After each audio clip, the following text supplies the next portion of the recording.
Office سے تھکی ہاری خاتون چھٹی کے بعد گھر جانے کے لیے بس میں سوار ہوئی۔ سیٹ پر بیٹھ کر آنکھیں موند کر تھوڑا سا ریلیکس کرنے کی کوشش کرنے لگی۔ ابھی بس چلی ہی تھی کہ اگلی قطار میں بیٹھے ایک صاحب نے اپنا موبائل نکالا اور اونچی آواز میں گفتگو شروع کر دی۔ ان کی گفتگو کچھ اس طرح سے تھی: جان، میں غفور بول رہا ہوں، بس میں بیٹھ گیا ہوں اور گھر ہی آ رہا ہوں۔ ہاں ہاں، مجھے پتہ ہے کہ 7 بج رہے ہیں، 5 نہیں۔ بس ذرا آفس میں کام زیادہ تھا، اس لیے دیر ہو گئی۔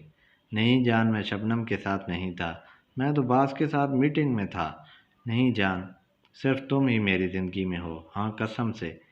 اس اونچی آواز میں مسلسل گفتگو سے خاتون کا سارا ریلیکس کرنے کا پروگرام غارت ہو چکا تھا اور وہ بہت انیزی محسوس کر رہی تھی۔ کافی دیر بعد تک جب یہ سلسلہ جاری رہا تو خاتون کی ہمت جواب دے گئی۔ وہ اٹھی اور فون کے پاس جا کر زور سے بولی: غفور ڈارلنگ، فون بند کرو، بہت ہو چکا۔ اس پاگل عورت کو اور کتنی صفائیاں دو گے؟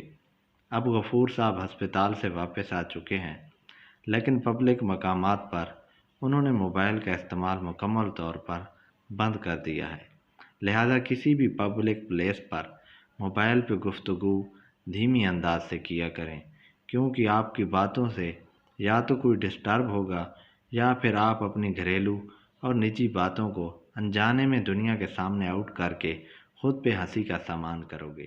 مزید ایسی ویڈیوز کے لیے چینل سبسکرائب کریں۔